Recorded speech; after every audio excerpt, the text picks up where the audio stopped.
بسم اللہ الرحمن الرحیم لقد كان لكم في رسول الله أسوة حسنة لمن كان يرجو الله واليوم الآخر وذكر الله كثيرا.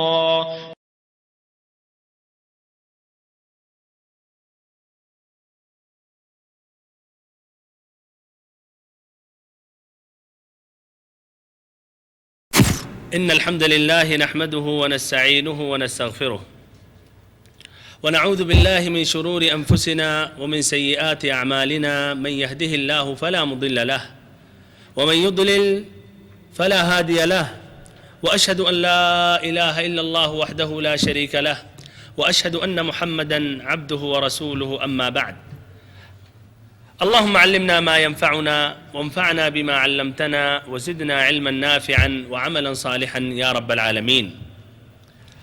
أخرج الإمام البخاري في صحيحه عن أم المؤمنين عائشة رضي الله عنها أن النبي صلى الله عليه وسلم قال للمسلمين: إني أريت دار هجرتكم ذات نخل بين لابتين وهما الحرتان، فهاجر من هاجر قبل المدينة، ورجع عامة من كان هاجر بأرض الحبشة إلى المدينة. الحديث. امام بخاری رحمہ اللہ حضرت عائشہ رضی اللہ عنہا سے روایت کرتے ہیں کہ نبی پاک صلی اللہ علیہ وسلم نے مسلمانوں سے کہا کہ مجھے تمہارا مقام ہجرت دکھلایا گیا، یعنی خواب میں مجھے تمہارا مقام ہجرت دکھلایا گیا. یہ لاوے کی دو پہاڑوں کے درمیان ایک نخلستانی علاقہ ہے. نبی پاک صلی اللہ علیہ وسلم کے یہ ارشاد کے بعد مسلمان صحابہ کرام مکہ سے مدینہ کی طرف ہجرت کرنے لگے، مدینہ جانے لگے، مکہ چھوڑ کر مدینہ کی طرف سفر کرنے لگے. اور ایسے ہی وہ مسلمان، وہ مہاجرین حبشہ جو حبشہ گئے تھے، انہوں نے حبشہ ہجرت کی تھی، وہ بھی حبشہ چھوڑ کے، ان میں زیادہ تعداد حبشہ چھوڑ کر وہ بھی مدینہ کی طرف جانے لگے، مدینہ میں بسنے لگے. ابو بکر رضی اللہ عنہ نے بھی ہجرت کی تیاری کی تو آپ صلی اللہ علیہ وسلم ان کے پاس پہنچے اور کہنے لگے کہ مجھے توقع ہے کہ مجھے بھی اجازت دے دی جائے. تو آپ ذرا ٹھہرے رہے، رکیں. ابو بکر رضی اللہ عنہ نے کہا: اے اللہ کے نبی، آپ پر میرے باپ فدا ہوں، آپ کو اس کی توقع ہے، آپ کو اس کی امید ہے کہ اللہ تعالیٰ آپ کو بھی ہجرت کی اجازت دے دے. ابو بکر رضی اللہ عنہ سے اللہ کے نبی صلی اللہ علیہ وسلم نے کہا کہ ہاں مجھے اس کی امید ہے. اس کے بعد ابو بکر رضی اللہ عنہ انتظار کرنے لگے اس امید پر کہ نبی صلی اللہ علیہ وسلم کے ساتھ یہ بھی ہجرت کے لیے نکلیں گے. اور ان کے پاس 2 اونٹنیاں تھیں، انہیں بھی 4 ماہ تک ببول کے پتوں کا خوب چارہ کھلانے لگے. مستدرک الحاکم کی روایت ہے حضرت علی رضی اللہ عنہ سے کہ نبی پاک صلی اللہ علیہ وسلم نے فرمایا، یا جبریل امین سے سوال کیا: من یہاجر معی؟ قال ابو بکر، میرے ساتھ کون ہجرت کریں گے؟ ہمارے ساتھ کون ہجرت کریں گے؟ میرا ساتھی کون ہوگا ہجرت کے وقت؟ تو جبریل امین نے کہا حضرت ابو بکر رضی اللہ عنہ. بہرحال بھائیو، بیعت عقبہ ثانیہ کے بعد بیعت عقبہ کبریٰ کے 2 مہینوں اور چند دنوں کے بعد مکہ المکرمہ میں کوئی بھی مسلمان باقی نہ رہا سوائے حضرت محمد صلی اللہ علیہ وسلم کے، اور ایسے ہی ابو بکر اور علی رضی اللہ عنہما جو نبی پاک صلی اللہ علیہ وسلم کی ارشاد کے بنا پر ٹھہرے رہے مکہ میں. اور ان کے علاوہ صرف وہ مسلمان باقی رہے جو کمزور تھے اور جن کو مشرکین اور کفار مکہ نے زبردستی رکھا ان کو مکہ میں اور ہجرت کرنے انہوں نے ان کو نہ دی۔ اس طرح مکہ میں مسلمانوں کے گھر خالی ہونے لگے، بہت سے گھر خالی ہو گئے۔ ایک مرتبہ عتبہ ابن ربیعہ عبداللہ ابن جحش کے گھر سے گزرا تو دیکھ کر رو پڑا، اور شاعر کا وہ قول اس نے سنایا، کہا وَكُلُّ دَارٍ وَإِن طَالَتْ سَلَامَتُهَا يَوْمًا سَيُدْرِكُهَا النَّكْبَاءُ وَالْحُوبُ، کہ ہر گھر وہ چاہے جتنی ہی امن و سکون کے ساتھ شانتی کے ساتھ ہو، یقیناً اسے ایک نہ ایک دن ضرور آئے گا جس گھر کو مصیبت و پریشانی سے وہ گھیر لے گا۔ ایسے ہی ابو جہل العباس کے پاس پہنچا اور کہنے لگا هَذَا مَا أَدْخَلْتُمْ عَلَيْنَا، کہ یہ تمام مصیبتیں یہ جو ہم دیکھ رہے ہیں اور ہمارے افراد یہاں چھوڑ کے جو ہجرت کر رہے ہیں تم لوگوں کی وجہ سے، تم لوگوں کے درمیان جو ایک شخص ظاہر ہوا جس نے نبوت کا دعویٰ کیا علیہ الصلاۃ والسلام۔ بہرحال ہمارے بھائیوں کفار مکہ نہایت ہی تشویش میں تھے، اپنے آنکھوں کے سامنے دیکھ رہے تھے صحابہ کرام مکہ کو چھوڑ رہے ہیں، بلکہ بچوں کے ساتھ پوری فیملی کے ساتھ مال لے کر مدینہ پہنچ رہے ہیں۔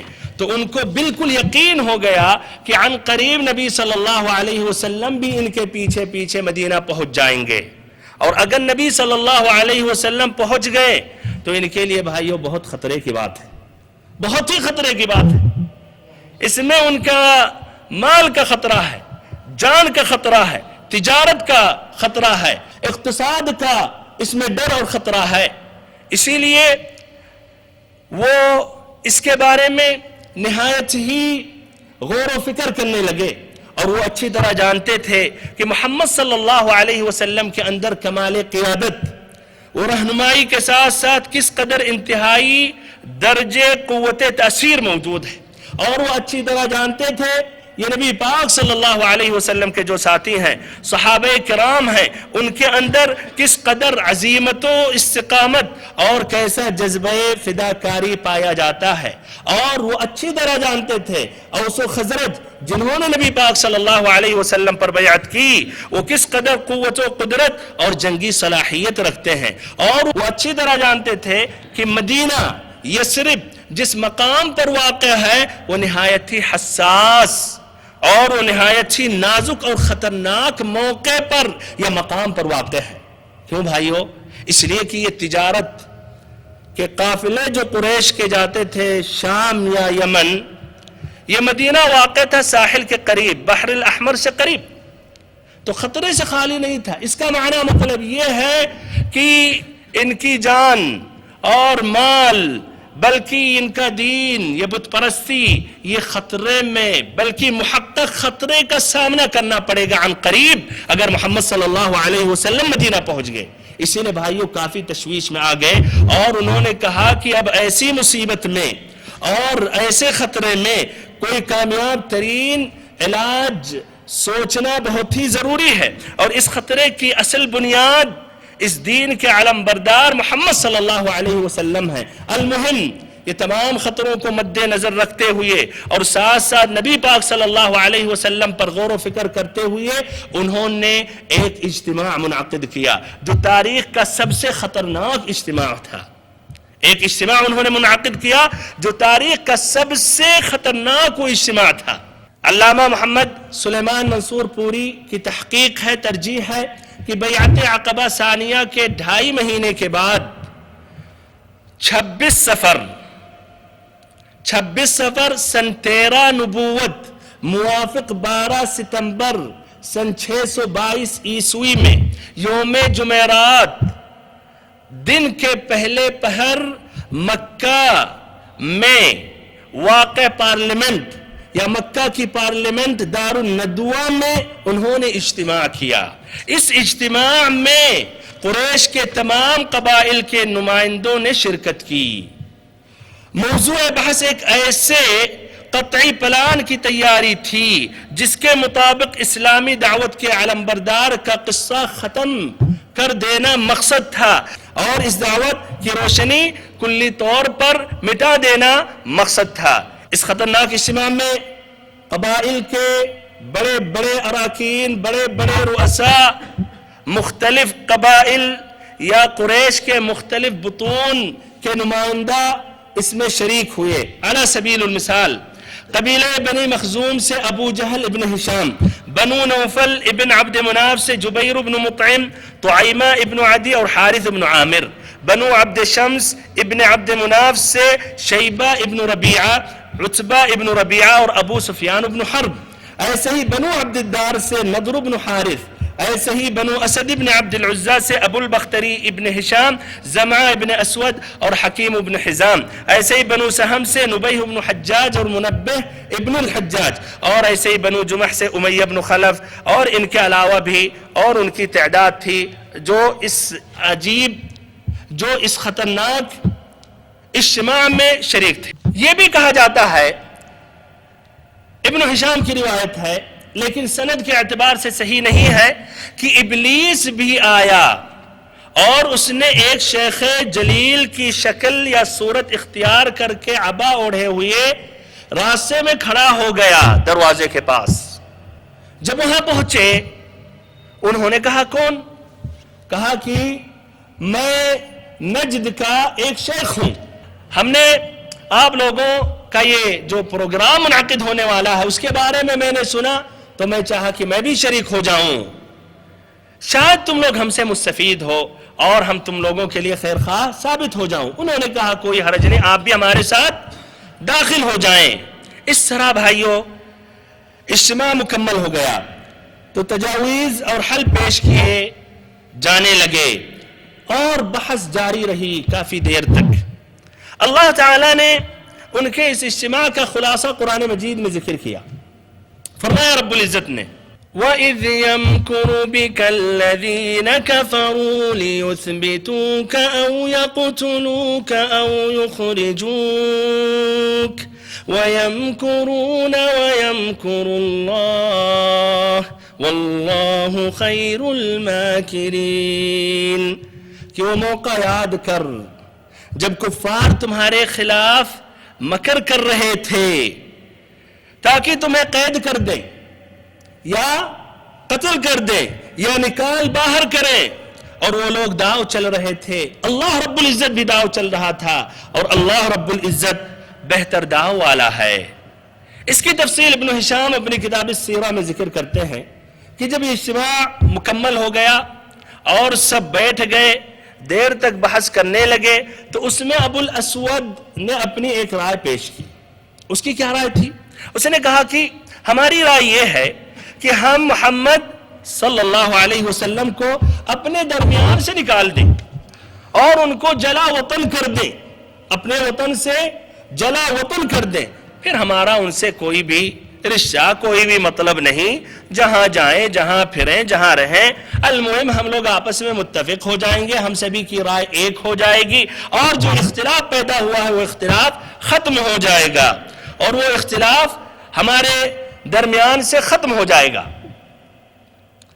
اس پر شیخ نجدی نے کہا، ابلیس نے کہا کہ یہ تمہاری رائے اچھی یا درست نہیں ہے. تم جانتے نہیں کہ نبی پاک صلی اللہ علیہ وسلم کی بات کتنی عمدہ ہے اور ان کی زبان میں، ان کے بول میں کتنی تاثیر اور مٹھاس ہے. اگر تم لوگ ایسا کرو گے، باہر نکال دو گے، تو کل یہ عرب کے کسی بھی قبیلے میں جا سکتے ہیں اور وہاں کے لوگوں کو متاثر کر سکتے اور ان لوگوں کا دل یہ جیت سکتے ہیں اور پھر ان کے ساتھ ہو جائیں گے، ان کے تابع ہو جائیں گے اور پھر کل تمہارے اوپر ہی حملہ کریں گے، تمہیں کو برباد اور تباہ کریں گے. تو اسی لیے کچھ اور رائے سوچو، یہ رائے مناسب نہیں. اس پر پھر اس کے بعد تو ابو البختری نے اپنی ایک رائے دی. اس نے کہا ہماری رائے یہ ہے کہ اسے لوہے کی بیڑیوں میں جکڑ کر قید کر دو اور باہر سے دروازہ بند کر دو، پھر وہ انجام یعنی موت کا انتظار کرو جس طرح کی یہ موت نازل ہوا نابغہ، زہیر، بڑے بڑے شاعروں پر، تو ایسے ہی اس کا بھی قصہ ختم ہو جائے گا. المهم اس کو ہم جکڑ کر بند کر کے ایک کمرے میں ہم رکھ دیں اور باہر سے بھی دروازے ہم بند کر دیں اور انتظار کرتے رہے یہاں تک کہ موت واقع ہو جائے. اس پر شیخ نجدی نے کہا کہ کیا تمہارا یہ گمان ہے کہ وہ نبی صلی اللہ علیہ وسلم کے ساتھی ایسے ہی انتظار کرتے رہیں گے؟ ارے وہ آئیں گے اور یہ خبر باہر تک پہنچے گی، ان کے کانوں تک یہ خبر پہنچے گی اور ہمت کر کے آئیں گے، تم پر ٹوٹ جائیں گے اور محمد صلی اللہ علیہ وسلم کو نکال کر رہیں گے، بلکہ بعد میں مزید ان کی عدد بڑھ جائے گی اور تم پر حملہ کریں گے، تم کو تباہ کریں گے۔ اس کے بعد بھائیو ایک تیسرے شخص نے اپنی رائے پیش کی، یہ دونوں رائے مردود ہو گئیں، قبول نہیں کی گئی پارلیمنٹ سے۔ تو اس امت کا فرعون، اللہ کا دشمن اور رسول اللہ صلی اللہ علیہ وسلم کا دشمن، مکہ کا جو سب سے بڑا مجرم، اس نے بولا، مکہ کا جو سب سے بڑا مجرم، اس نے اپنی رائے پیش کی، کہا کہ لوگو ہمارے پاس ایک ایسی رائے ہے جو میں سوچ رہا ہوں کہ تم لوگ اب تک اس رائے تک نہیں پہنچ پا رہے ہو۔ لوگوں نے کہا ابو الحکم کیا رائے ہے؟ کہا ہماری رائے یہ ہے ہر قبیلے سے ایک ایک بانکا نوجوان، مضبوط نوجوان، نسب والے نوجوان کو منتخب کیا جائے اور سبھی کے ہاتھوں میں تیز تلوار ہم تھما دیں، پھر کہیں کہ محمد صلی اللہ علیہ وسلم کا گھر کا رخ کرو اور پھر ایک ہی ساتھ ایک آدمی کے طرح، گویا ایک آدمی نے حملہ کیا، مارو تلوار سے اور وہی قتل کر دو، ہم سبھی کو راحت مل جائے گی اور محمد صلی اللہ علیہ وسلم کا خون پورے قبائل میں بکھر جائے گا۔ اور بنو عبد مناف یا بنو عبد المطلب، بنو عبد مناف یا بنو عبد المطلب کہاں تک یہ پورے قبائل سے لڑتے رہیں گے، کہاں تک دشمنی لیتے رہیں گے؟ وہ پھر مجبور ہوں گے کہ دیت خون بہا لے لیں اور ہم یہ خون بہا دیت دے دیں گے۔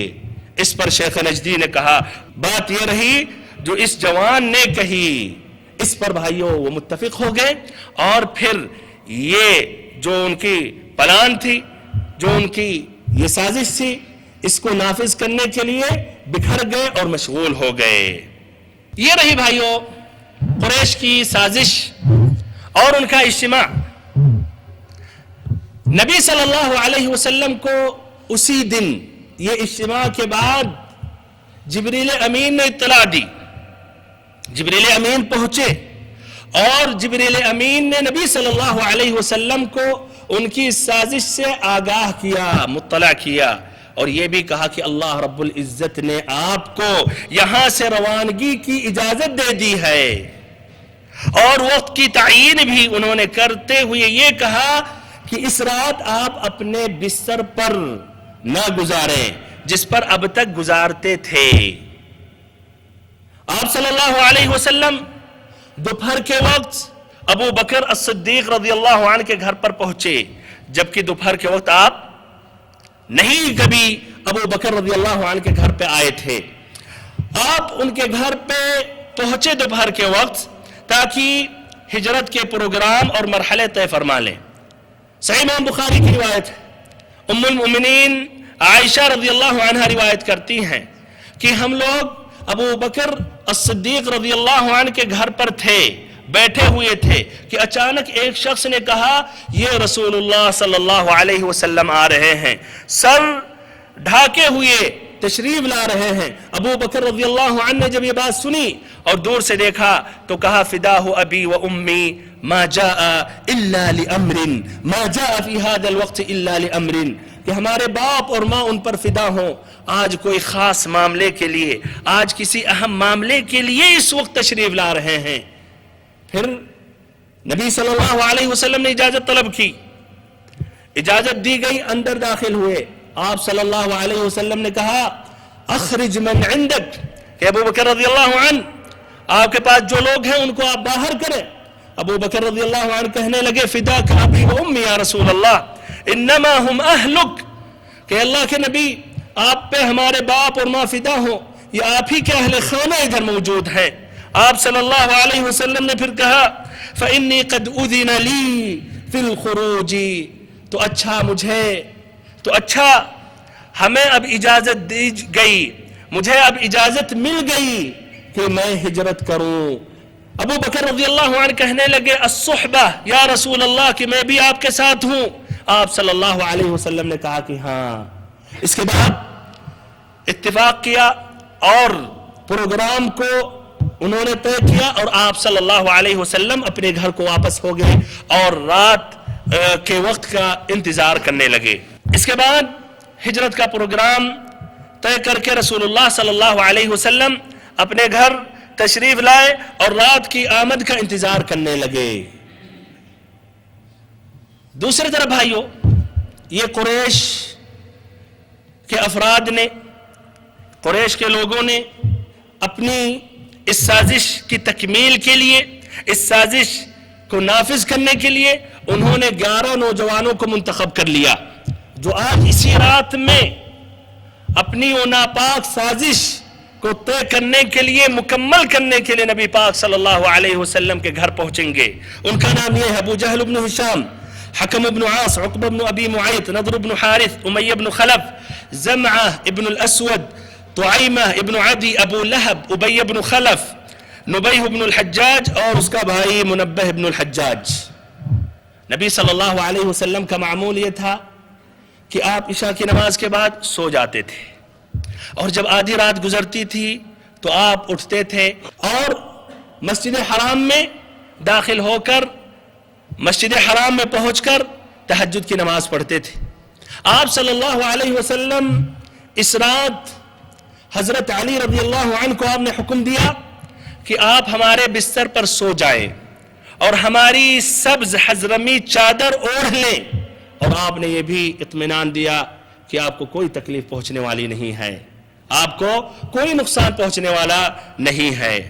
ادھر بھائیو، جب رات شروع ہوئی اور آہستہ آہستہ رات کی تاریکیاں بڑھی اور چاروں طرف سے سناٹا چھا گیا، تو یہ 11 لوگ نبی پاک صلی اللہ علیہ وسلم کے گھر کے طرف آگے بڑھے اور وہاں جا کر پہنچ گئے اور گھر کو انہوں نے گھیر لیا۔ دروازے سے انہوں نے دیکھا تو دیکھا کہ سو رہے ہیں، سمجھے کہ یہ محمد صلی اللہ علیہ وسلم ہیں۔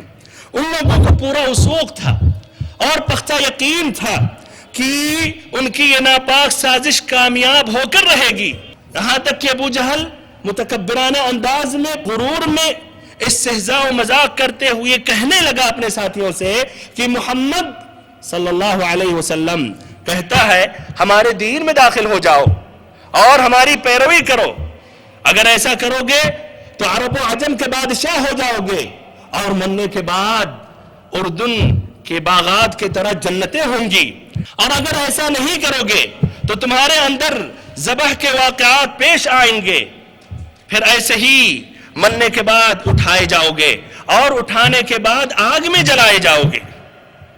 بہرحال اس سازش کے نفاذ کے لیے آدھی رات کے بعد کا وقت مقرر تھا، آدھی رات کے بعد کا وقت مقرر تھا، اسی لیے انہوں نے اپنی رات جگتے ہوئے انہوں نے گزاری، جگتے ہوئے انہوں نے رات گزاری۔ آپ صلی اللہ علیہ وسلم اپنے گھر سے نکلے، آپ بھی گھر میں تھے لیکن بستر پر سوئے کون تھے؟ علی رضی اللہ عنہ۔ باہر نکلے اور ان کی صفیں چیرتے ہوئے آگے بڑھے اور وہ آپ صلی اللہ علیہ وسلم کو دیکھ نہیں سکے، اللہ تعالیٰ نے ان کی نگاہیں کھینچ لی تھی، بلکہ آپ صلی اللہ علیہ وسلم نے ایک مٹھی میں مٹی لے کر ان کے سروں پر سب کے اوپر رکھتے ہوئے آگے بڑھتے چلے گئے اور قرآن مجید کی سورت یاسین کی ابتدائی آیتوں کی تلاوت بھی کر رہے تھے۔ یاسین والقرآن الحکیم انک لمن المرسلین على صراط مستقیم تنزیل العزیز الرحیم لتنذر قوما ما انذر آباؤهم فهم غافلون۔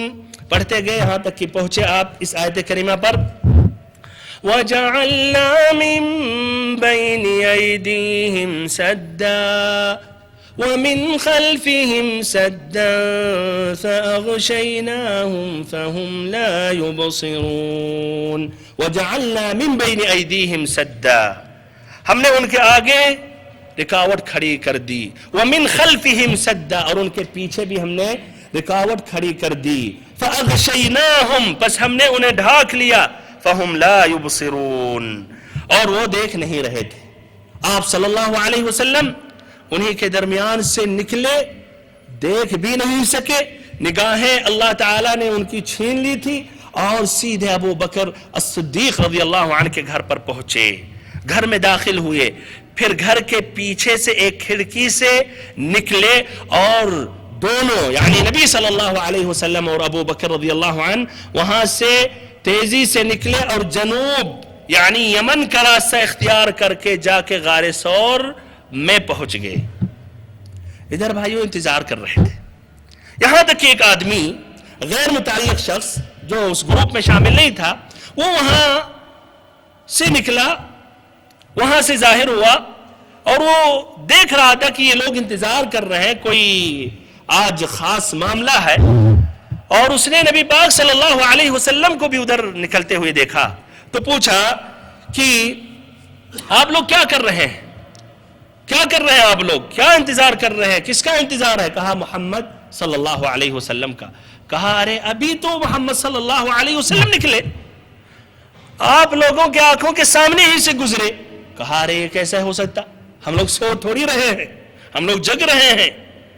ارے اور اوپر سے مزید تم سبھی کے سروں کے اوپر مٹی بھی وہ رکھ کر نکلے. انہوں نے جب چیک کیا، سر پر ہاتھ رکھا تو دیکھا صحیح مٹی ہے.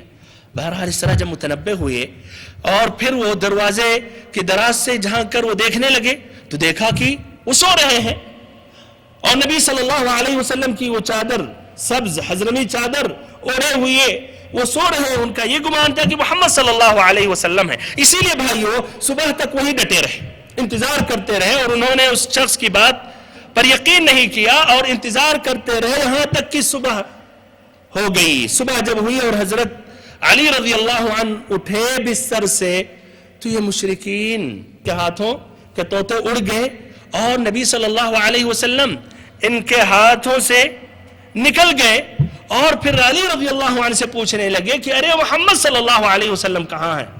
انہوں نے کہا مجھے نہیں معلوم محمد صلی اللہ علیہ وسلم کہاں ہیں. آپ صلی اللہ علیہ وسلم جمعہ کی رات یعنی 27 صفر سن 13 نبوت موافق 13 ستمبر سن 622 یعنی جس دن میں انہوں نے اجتماع منعقد کیا، اتفاق کیا آپ صلی اللہ علیہ وسلم کو قتل کیا جائے گا، اسی رات میں آپ صلی اللہ علیہ وسلم وہاں سے نکلے اور ابو بکر صدیق رضی اللہ عنہ کے گھر میں پہنچے. گھر کے پیچھے ایک کھڑکی سے نکلے، پیچھے کے دروازے سے، اس لیے کہ دیکھنے والے یہ سمجھے کہ محمد صلی اللہ علیہ وسلم تو اندر داخل ہو گئے اور یہ گمان رہے کہ ابھی شاید اندر ہی ہیں تو اسی انتظار ہی کرتے بیٹھے رہے. پیچھے سے نکلے اور مقصد یہ تھا کہ صبح ہوتے ہوئے فجر سے پہلے، روشنی ظاہر ہونے سے پہلے وہ غار ثور پہنچ جائیں. یہ بھائیوں 5 کلومیٹر واقع جنوب میں تھا. کیوں بھائیوں آپ صلی اللہ علیہ وسلم جنوب کے طرف گئے؟ اس لیے کہ اول وہلا مشرکین کا گمان وہاں مدینہ کی طرف جائے گا کہ آپ صلی اللہ علیہ وسلم مدینہ کی طرف بھاگے ہوں گے، اور مدینہ واقع تھا شمال میں، مکہ کے شمال میں واقع تھا مدینہ. تو آپ صلی اللہ علیہ وسلم نے الٹا راستہ اختیار کیا، اس کا برعکس آپ نے اتجاہ اختیار کی اور جنوب کے طرف آپ گئے اور 5 میل کے بعد ایک جبل ثور سے مشہور ہے، وہاں آپ صلی اللہ علیہ وسلم پہنچے. وہ بھائیوں نہایت ہی بلند اور مشکل چڑھائی والا پہاڑ ہے اور وہاں بکثرت یہ پتھر بھی ہیں، اس لیے یہ کہا جاتا ہے کہ آپ صلی اللہ علیہ وسلم کے قدم میں زخم آ گیا. اور یہ بھی ایک روایت ملتی ہے کہ آپ صلی اللہ علیہ وسلم اپنے پنجوں کے بل چل رہے تھے جس کی وجہ سے زخم آ گیا. بہرحال ابو بکر صدیق رضی اللہ عنہ نے آپ صلی اللہ علیہ وسلم کو پھر بعد میں اٹھا لیا اور دوڑتے ہوئے تیزی سے پہاڑ کی چوٹی پر ایک غار کے پاس پہنچے جو غار ثور سے تاریخ میں مشہور ہے اور ابھی بھی وہ معروف ہے. جب غار تک پہنچے تو ابو بکر صدیق رضی اللہ عنہ نے کہا کہ اللہ کے نبی، اللہ کے لیے یا اللہ کی قسم آپ پہلے نہیں داخل ہوں گے، پہلے میں داخل ہوں گا تاکہ آپ کے لیے اس جگہ کو مہیا کر دوں، صاف کر دوں، اور پھر اگر اس میں کوئی چیز ہے یعنی نقصان دینے والی کوئی چیز ہے تو سب سے پہلے ہمیں اس کا سامنا کرنا پڑے۔ اس طرح ابو بکر صدیق رضی اللہ عنہ داخل ہوئے صاف کرنے کے لیے، نبی صلی اللہ علیہ وسلم کے لیے مہیا کرنے کے لیے، تو اس میں کئی سوراخ آپ نے دیکھا۔ انہوں نے اپنے تہبند کو پھاڑا اور پھاڑ کر ان سوراخوں میں انہوں نے ڈال دیا، ڈھک دیا، لیکن 2 سوراخ باقی رہا، تو انہوں نے اپنا دونوں قدم، دونوں پیر کو ادھر لگا دیا اور ڈھک دیا، بند کر دیا۔ پھر نبی صلی اللہ علیہ وسلم سے کہا کہ اللہ کے نبی آپ تشریف لائیں۔ آپ صلی اللہ علیہ وسلم اندر داخل ہوئے اور آپ کافی تھکے ہوئے تھے، اسی لیے ابو بکر صدیق رضی اللہ عنہ کے آغوش میں سر رکھ کر سو گئے۔ ادھر ابو بکر رضی اللہ عنہ نبی صلی اللہ علیہ وسلم کی حفاظت میں متنبہ رہے، اور کسی چیز نے ان کے پیر پر، کسی چیز نے وہ پیر سے جو ڈھکے ہوئے تھے ڈس لیا، جس کی وجہ سے تکلیف کی شدت سے ہلنے کی انہوں نے کوشش نہیں کی، اس لیے کہ نبی پاک صلی اللہ علیہ وسلم اپنی نیند سے اٹھ نہ جائیں۔ لیکن ان کے آنکھوں سے جب آنسو ٹپکے تو نبی پاک صلی اللہ علیہ وسلم بیدار ہو گئے۔ آپ صلی اللہ علیہ وسلم نے پوچھا ما لک یا ابا بکر، کیا بات ہے ابو بکر؟ انہوں نے کہا اللہ کے نبی آپ پر میرے باپ فدا ہو، کسی چیز نے مجھے ڈس لیا۔ آپ صلی اللہ علیہ وسلم نے اس جگہ پر اپنا لعاب دہن لگا دیا، پھر بھائیو وہ زخم یا تکلیف دور ہو گئی۔ لیکن بھائیو آتا ہے کہ جب ان کا انتقال کا وقت آیا تو اس کی تأثیر یا وہ زخم، وہ زہر واپس لوٹ آیا۔ بہرحال اس طرح بھائیو یہ حضرات 3 راتیں اس غار میں رہے، یعنی جمعہ کی رات، سنیچر کی رات اور ایسے ہی اتوار کی رات، 3 رات تک اسی غار میں ٹھہرے رہے۔ لیکن ان راتوں میں ابو بکر الصدیق رضی اللہ عنہ کے صاحبزادے عبداللہ جو اچھی سوجھ بوجھ رکھنے والے تھے وہ آیا کرتے تھے۔ رات کا جب کافی حصہ گزر جاتا تھا تو مکہ سے نکلتے تھے اور یہاں غار پر پہنچتے تھے، اور نبی صلی اللہ علیہ وسلم اور ابو بکر، اور ایسے نبی صلی اللہ علیہ وسلم کو اور ابو بکر الصدیق رضی اللہ عنہ کو قریش کی خبر سے آگاہ کرتے تھے۔ پھر سحر کے وقت میں یعنی فجر سے پہلے وہ پھر مکہ واپس ہو جاتے تھے، یعنی فجر ہونے سے پہلے مکہ پہنچ جاتے تھے، اور اس طرح صبح کرتے تھے کہ گویا یہ یہی رات انہوں نے گزاری ہے، یعنی مکہ والوں کو شک و شبہ نہیں ہوتا تھا۔ اس طرح 3 رات یہ آتے رہے، اور ایسے ہی ابو بکر الصدیق رضی اللہ عنہ کے غلام عامر بن فہیرہ بھی بکریاں چراتے تھے، اور بکریاں کو رات میں یہاں غار کے پاس پہنچاتے تھے، اور رات بھر آسودہ ہو کر نبی صلی اللہ علیہ وسلم اور ابو بکر صدیق رضی اللہ عنہ دودھ پیتے تھے۔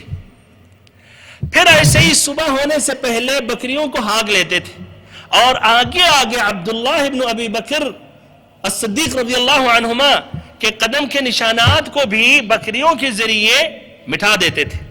بھائیو اس وقت میں بہت ہی ذہین خطرناک کے لوگ رہتے تھے جو نشانی دیکھ کے پہچان جاتے تھے کس آدمی کی یہ نشانی ہے اور کدھر وہ گیا ہے۔ تو اس طرح اس کی بکریوں کا 2 مقصد تھا، ایک تو نبی صلی اللہ علیہ وسلم اور حضرت ابو بکر رضی اللہ عنہ دودھ پی لیتے تھے، پھر ایسے ہی پیچھے پیچھے وہ بکریوں کو چرا کر یا ہاگ کر لے جاتے تھے مکہ، اور ابو بکر صدیق رضی اللہ عنہ کے بیٹے کے نشانات، ابو بکر الصدیق رضی اللہ عنہ کے بیٹے عبداللہ کے اقدام کے نشانات کو مٹا دیتے تھے۔ اس طرح 3 راتیں گزر گئیں۔ ادھر بھائیو پھر سے ہم لوٹتے ہیں قریش کی طرف۔ جب صبح ہو گئی اور انہوں نے دیکھا کہ نبی صلی اللہ علیہ وسلم تو چلے گئے اور وہ ہاتھ سے ضائع ہو گئے اور ان کی سازش ناکامیاب رہی، تو بھائیو جنون طاری ہو گیا، غصے میں آ گئے۔ سب سے پہلے انہوں نے اپنا غصہ حضرت علی رضی اللہ عنہ پر اتارا، ان کو وہاں سے گھسیٹتے ہوئے گھر سے مارتے ہوئے کعبہ کے پاس انہوں نے پہنچایا، اور کچھ گھڑی تک ان کو قید رکھا اور پوچھنے لگے تاکہ شاید کچھ نتیجہ ان کو مل جائے کہ محمد صلی اللہ علیہ وسلم یا حضرت ابو بکر رضی اللہ عنہ کہاں گئے، لیکن کوئی بھی نتیجہ نہیں نکلا۔ یہاں تک کہ مجبور ہوئے اور انہوں نے علی رضی اللہ عنہ کو چھوڑ دیا. پھر ابو بکر الصدیق رضی اللہ عنہ کے گھر پر پہنچے. دروازہ کھٹکھٹایا. اسماء بنت ابی بکر رضی اللہ عنہما باہر نکلی. پوچھا انہوں نے کہ آپ کے ابا کہاں ہیں؟ کہا واللہ مجھے اپنے ابا جان کے بارے میں کچھ بھی پتا نہیں، وہ کہاں ہیں یا کہاں گئے. اس پر اس کمبخت ابو جہل نے زور سے ایک تھپڑ ان کے رخسار پر مارا، جس کی وجہ سے کال کی بالی گر گئی. بہرحال ادھر بھی کوئی نتیجہ نہیں نکلا، کچھ بھی پتہ چلا نہیں کہ محمد صلی اللہ علیہ وسلم اور ان کے ساتھی کہاں گئے. اسی لیے بھائیو انہوں نے ایک ہنگامی اجلاس طے کیا اور انہوں نے تیزی سے فیصلہ کیا. انہوں نے یہ کہا کہ گرفتار کرنے کے لیے تمام ممکنہ وسائل کام میں لائے جائیں. چنانچہ مکہ سے نکلنے والی ہر راہ پر کچھ لوگوں کو انہوں نے مقرر کر دیا جو مسلح اور پہرا دینے کے لیے وہاں اسلحہ کے ساتھ وہاں بیٹھ گئے. مختلف سمتوں پر، مختلف مکہ سے جو بھی راہیں نکلنے ہیں باہر، وہاں مختلف لوگوں کو انہوں نے مقرر کر دیا، مختلف لوگوں کو مقرر کر دیا جو مسلح ہو کر وہاں بیٹھ گئے کہ اگر محمد صلی اللہ علیہ وسلم اور ان کے ساتھی اگر مکہ میں ہیں اور نکلنا چاہ رہے ہیں تو نکل نہیں سکے، ان کو پکڑ لیا جائے. اور ساتھ ساتھ بھائیو ایک اعلان عام کیا گیا کہ جو شخص محمد صلی اللہ علیہ وسلم کو یا ابو بکر الصدیق رضی اللہ عنہ کو زندہ یا مردہ لے آئے تو 100 اونٹ انعام دیا جائے گا. اس کو 100 اونٹ بطور انعام دیا جائے گا، ہر شخص کے بدلے میں 100 اونٹ. یعنی اگر دونوں کو کوئی لے آیا تو 200 اونٹ بطور انعام دیا جائے گا. اس اعلان کے نتیجے میں بھائیو سوار اور پیادے اور نشانات قدم کے ماہر کھوجی نہایت سرگرم ہو گئے، مختلف مقامات پر پہنچے اور ڈھونڈنے لگے، لیکن کسی کو نبی پاک صلی اللہ علیہ وسلم نہ ملے، نہ حضرت ابو بکر الصدیق رضی اللہ عنہ. لیکن ہاں بھائیو کچھ لوگ اس غار تک بھی پہنچے، اور یہ صحیح امام بخاری کی روایت جو حضرت انس رضی اللہ عنہ سے روایت کرتے ہیں کہ کچھ لوگ وہاں پہنچے.